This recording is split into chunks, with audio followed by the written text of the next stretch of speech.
996 അല്ലല്ലോ ഈ വിഴിഞ്ഞം പദ്ധതിയുടെ ആദ്യത്തെ രൂപരേഖ വരുന്നത്. അത് 991 ശ്രീ കെ കരുണാകരൻ മുഖ്യമന്ത്രിയായിരുന്നപ്പോൾ, ശ്രീ എം വി രാഘവൻ മന്ത്രിയായിരുന്നപ്പോൾ ശിവരാജ വിജയൻ എന്ന് പറയുന്ന തുറമുഖ വകുപ്പിന്റെ ഡയറക്ടറാണ് ഇങ്ങനെ ഒരു പദ്ധതിയുമായി ബന്ധപ്പെട്ട രേഖ ആദ്യമായി സർക്കാരിന് കൊടുക്കുന്നത്.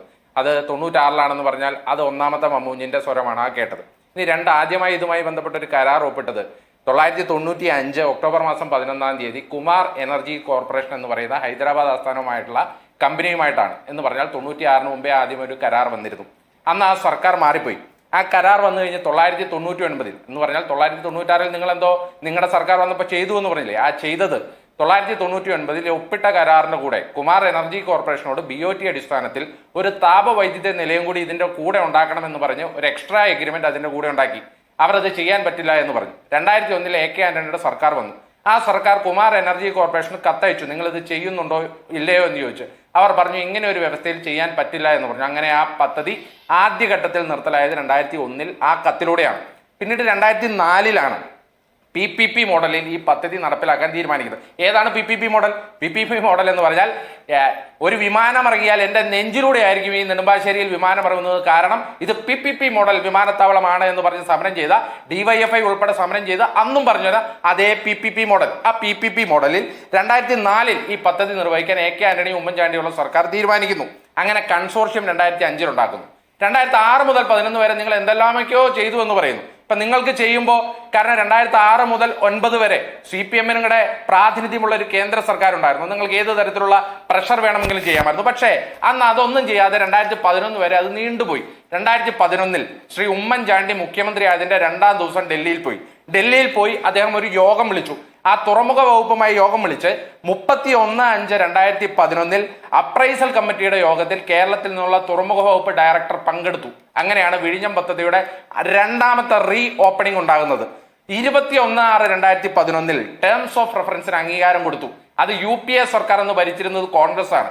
കേരളം ഭരിച്ചിരുന്നത് കോൺഗ്രസ് ആണ്. ഒരു പൊളിറ്റിക്കൽ ഡിസിഷൻ വേണ്ടിയിരുന്നു. ആ പൊളിറ്റിക്കൽ ഡിസിഷൻ ഉമ്മൻചാണ്ടിയുടെ പ്രഷറിൽ, UDF-ന്റെ പ്രഷറിൽ കേന്ദ്രം ഭരിക്കുന്ന കോൺഗ്രസ് എടുത്തു. അങ്ങനെയാണ് 21/6/2011 ഇങ്ങനെ ഒരു പൊളിറ്റിക്കൽ ഡിസിഷൻ ഉണ്ടായി ടേംസ് ഓഫ് റെഫറൻസിന് അംഗീകാരം കൊടുത്തത്. പിന്നീട് പാരിസ്ഥിതിക അനുമതിയായിരുന്നു. പാരിസ്ഥിതിക അനുമതിക്ക് വേണ്ടത് 6 മാസം വീതം 4 തവണയായി തീരത്തെ കാലാവസ്ഥാ വ്യതിയാനം പഠിക്കണം. അങ്ങനെ ഏതാണ്ട് 2.5 കൊല്ലം പഠിച്ച് പാരിസ്ഥിതിക അനുമതിക്കുള്ള എല്ലാ പേപ്പറുകളും കണക്കിലെടുത്ത് 2015 ശ്രീ ഉമ്മൻചാണ്ടി സർക്കാർ ഇവിടെ അധികാരം ഇരുന്നപ്പോൾ തന്നെ പാരിസ്ഥിതിക അനുമതി മേടിച്ചു. ഇനിയാണ് പ്രധാനപ്പെട്ട ചോദ്യം. 2015 നവംബർ മാസം 1 ഇത്രയും അനുമതികൾ മേടിച്ചു. ഏത് CP രാമസ്വാമിയുടെ കാലഘട്ടം മുതൽ തിരുവനന്തപുരത്തിന്റെയും കേരളത്തിന്റെയും സ്വപ്നമായിരുന്ന വിഴിഞ്ഞം തുറമുഖത്തിന്റെ എല്ലാവിധത്തിലുള്ള പേപ്പറും അനുമതിയും മേടിച്ച് 2015 നവംബർ മാസം 1 അത് തറക്കല്ലിടുന്ന ദിവസം ഏതെങ്കിലും ഒരു CPM-കാരൻ പങ്കെടുത്തിരുന്നോ? ഏതെങ്കിലും ഒരു LDF-കാരൻ പങ്കെടുത്തിരുന്നോ? ഏതെങ്കിലും CPM-ന്റെ പ്രതിനിധി പങ്കെടുത്തിരുന്നോ? പങ്കെടുത്തിരുന്നില്ല എന്നത് മാത്രമല്ല, 2014 നവംബർ മാസത്തിലെയും 2015 മാർച്ച് മാസത്തിലെയും നിങ്ങളുടെ നിയമസഭാ ചോദ്യങ്ങൾ, ആരുടെ നിയമസഭാ ചോദ്യം? കോടിയേരി ബാലകൃഷ്ണന്റെയും ജമീല പ്രകാശത്തിന്റെ ഉൾപ്പെടെയുള്ള നിയമസഭാ ചോദ്യങ്ങൾ എടുത്ത് പരിശോധിക്കണം. എന്താ പറഞ്ഞതെന്ന് അറിയാമോ? 2015 ശ്രീ ഉമ്മൻചാണ്ടിയും അന്നത്തെ കേന്ദ്രമന്ത്രിയായിരുന്ന ശ്രീ KV തോമസും അദാനിയുമായി KV തോമസിന്റെ വീട്ടിൽ വെച്ച് ഒരു ഗൂഢാലോചന നടത്തി. അവിടെ വെച്ച് അഴിമതിയുടെ പണം വീതം വെക്കാൻ തീരുമാനിച്ചു. ഈ അഴിമതിയുടെ ഇടനിലക്കാരനാണ് KV തോമസ്. ഇത് പറഞ്ഞതാരാ? CPM അല്ലേ പറഞ്ഞേ. ഇന്ന് അരുൺകുമാറിന് പറയാമോ KV തോമസ് അഴിമതിയുടെ ഇടനിലക്കാരനായിരുന്നോ? KV തോമസ് ആണോ ഈ അഴിമതിയുടെ ബ്രോക്കർ ആയി അന്ന് അഭിനയിച്ചത്, അല്ലെങ്കിൽ അന്ന് ഉണ്ടായിരുന്നത്? ശ്രീ അരുൺകുമാർ അത് വ്യക്തമാക്കിയാൽ മതി. ഇത് പറഞ്ഞുകൊണ്ടാണ് 5000 കോടി രൂപയുടെ പദ്ധതിക്ക് 6000 കോടി രൂപ അഴിമതിയാണെന്ന് പറഞ്ഞ് 2015 നവംബർ മാസം 1 ഈ പദ്ധതിയുടെ തറക്കല്ലിടുന്ന ദിവസം CPM സമരം ചെയ്തത്. CPM ഈ പദ്ധതിയിൽ പങ്കെടുക്കാതെ, ഉദ്ഘാടനത്തിൽ പങ്കെടുക്കാതെ മാറി നിന്നത്. ഇതാണ് നാൾ വഴിയുടെ ചരിത്രം. ഇതിന് ശേഷം, ഇനിയാണ് പ്രധാനപ്പെട്ട വിഷയം, ഇതിന് ശേഷം PPP മോഡലിൽ ഒരു എഗ്രിമെന്റ് സൈൻ ചെയ്തു. എന്താണ് എഗ്രിമെന്റ്? വിഴിഞ്ഞം തുറമുഖം അദാനി പണിയണം, അതിന്റെ ഇൻഫ്രാസ്ട്രക്ചർ ഡെവലപ്മെന്റ് സർക്കാർ പണിയണം. ഇതാണല്ലോ എഗ്രിമെന്റ്. വിഴിഞ്ഞം തുറമുഖം അദാനി പണിതു, അതിന്റെ ഇൻഫ്രാസ്ട്രക്ചർ സർക്കാർ പണിയണം. അവിടെയാണല്ലോ സർക്കാരിന്റെ റോൾ.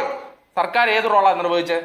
ഇപ്പൊ വിഴിഞ്ഞത്തായിട്ടുള്ള റെയിൽ കണക്ടിവിറ്റി 2022 പൂർത്തീകരിക്കേണ്ടതാണ്. റെയിൽ കണക്ടിവിറ്റിയുടെ ഏതെങ്കിലും ഒരു പണി ആരംഭിച്ചിട്ടുണ്ടോ? വിഴിഞ്ഞത്തായിട്ടുള്ള റോഡ് കണക്ടിവിറ്റി 2021 പൂർത്തീകരിക്കേണ്ടതാണ്. കൈതക്കൽ വന്നു ചേരുന്ന വിഴിഞ്ഞവും NH തമ്മിലുള്ള റോഡ് കണക്ടിവിറ്റി, ആ പണി എവിടെ എത്തി നിൽക്കുന്നു? ഇനി അതും വേണ്ട. 2015 നമ്മൾ ഉറപ്പ് കൊടുത്ത ഒരു പുനരധിവാസ പദ്ധതി, 20,000 കുടുംബങ്ങൾക്ക് 470 കോടി രൂപയുടെ പുനരധിവാസ പദ്ധതി.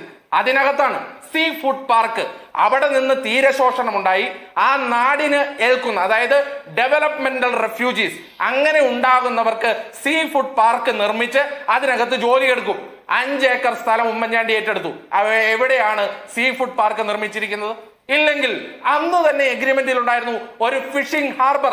വിഴിഞ്ഞത്ത് തീരശോഷണമുണ്ടായി മത്സ്യത്തൊഴിലാളികൾക്ക്, വിഴിഞ്ഞം മുതൽ 5 തെങ്ങ് വരെയുള്ള പ്രദേശത്ത് പ്രശ്നങ്ങൾ ഉണ്ടാകുന്ന മത്സ്യത്തൊഴിലാളികൾക്ക് വേണ്ടി ഫിഷിംഗ് ഹാർബർ ഉണ്ടാക്കും. എവിടെയാണ് ഫിഷിംഗ് ഹാർബർ ഉണ്ടാക്കിയത്? ഈ ഇൻഫ്രാസ്ട്രക്ചർ ഡെവലപ്മെന്റ് ചെയ്യേണ്ട സർക്കാർ ഇതിനകത്ത് എന്ത് റോളാണ് വഹിച്ചിട്ടുള്ളത്? അതുകൊണ്ടാണ് സർ നിങ്ങൾ മമ്മൂഞ്ഞുമാരായി ഇന്ന് ഉദ്ഘാടനം ആഘോഷിക്കാൻ വന്നിരിക്കുന്നു എന്ന് UDF പറയാൻ കാരണം. ഒന്നാമത്തെ കാര്യം. ഇനി 2, ഉദ്ഘാടനത്തിന്റെ വിഷയം. എന്താണ് ഉദ്ഘാടനത്തിന്റെ വിഷയം?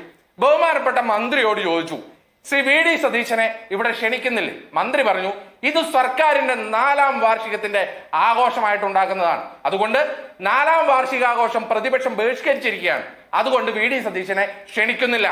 ഇങ്ങനെ പറഞ്ഞ മന്ത്രി അന്ന് രാത്രി ഒരു കത്തെഴുതുകയാണ് VD സതീശനെ ക്ഷണിച്ചതുകൊണ്ട്. ഇനി അതുമാത്രമല്ല, സ്വാഭാവികമായും ഒരു ഉദ്ഘാടന ചടങ്ങിൽ പ്രസംഗിക്കുന്നവരുടെ ലിസ്റ്റിൽ പ്രതിപക്ഷ നേതാവ് ഉണ്ടാകും, അത് നിർബന്ധമാണ്. മുൻകാല ചരിത്രം എടുത്താൽ മതി. പിന്നെ ഇവിടെ ജലമെട്രോയുടെ കാര്യത്തിൽ പ്രതിപക്ഷത്തിനെ വിളിച്ചു എന്ന് പറഞ്ഞു. സാർ, കൊച്ചി മെട്രോയുടെ കാര്യത്തിൽ നിങ്ങൾ ഏത് പ്രതിപക്ഷത്തിനെയാ വിളിച്ചേ?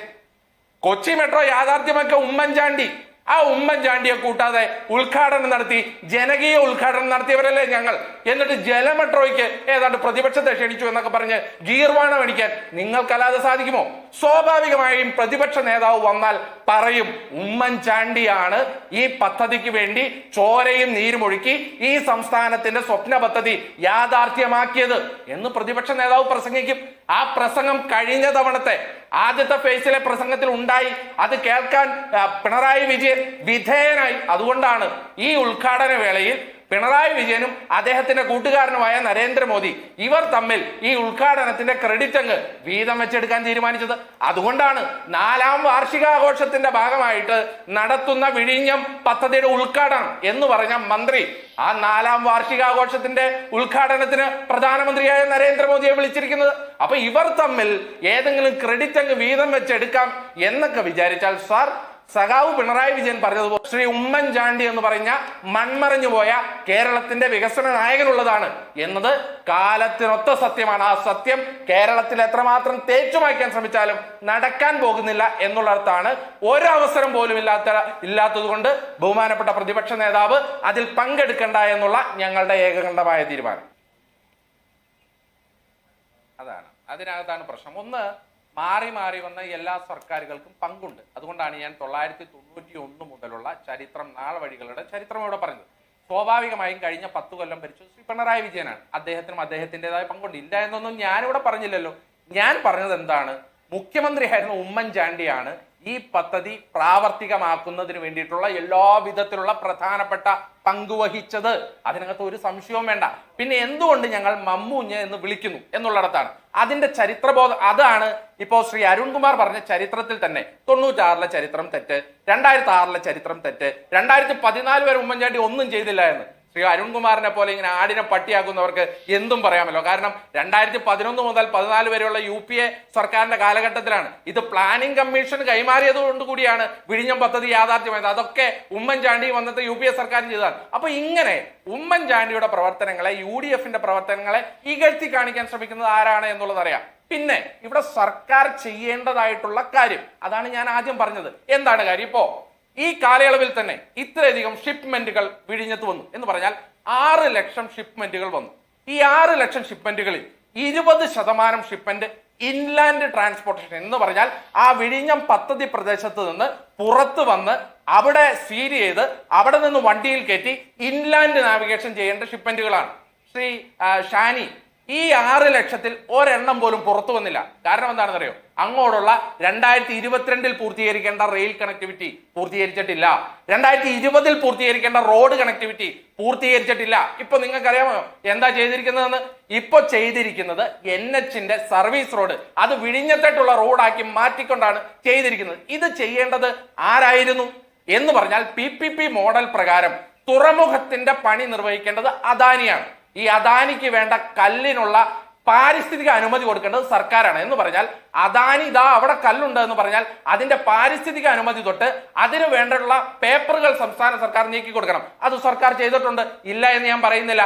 അങ്ങനെ അദാനി പണിത PPP മോഡലിൽ അദാനി നിർവഹിക്കേണ്ട പോർട്ടിന്റെ പ്രവൃത്തി അത് അവർ നിർവഹിച്ചു. പക്ഷെ സർക്കാർ നിർവഹിക്കേണ്ട പദ്ധതികൾ ഏതാണ്? Road, rail, infrastructure, sea food park, വിഴിഞ്ഞം ഫിഷിംഗ് ഹാർബർ ഇതൊന്നും പൂർത്തീകരിച്ചിട്ടില്ല. അപ്പൊ ഇത് ചെയ്യാത്ത സർക്കാരിന്റെ ഇൻഫ്രാസ്ട്രക്ചർ പാർട്ട് ചെയ്യാത്ത സർക്കാരിനെ നമുക്ക് എങ്ങനെ ഇവരാണ് ഇതിന്റെയൊക്കെ മൊത്തക്കച്ചവടക്കാർ എന്ന് പറയാൻ സാധിക്കും? അതുകൊണ്ടാണ് ഈ പദ്ധതിയുടെ മൊത്തക്കച്ചവടക്കാരാവാൻ ഭാവിക്കുന്നവരെ മമ്മൂഞ്ഞുമാർ എന്ന് UDF ഇവിടെ വിളിക്കുന്നത്.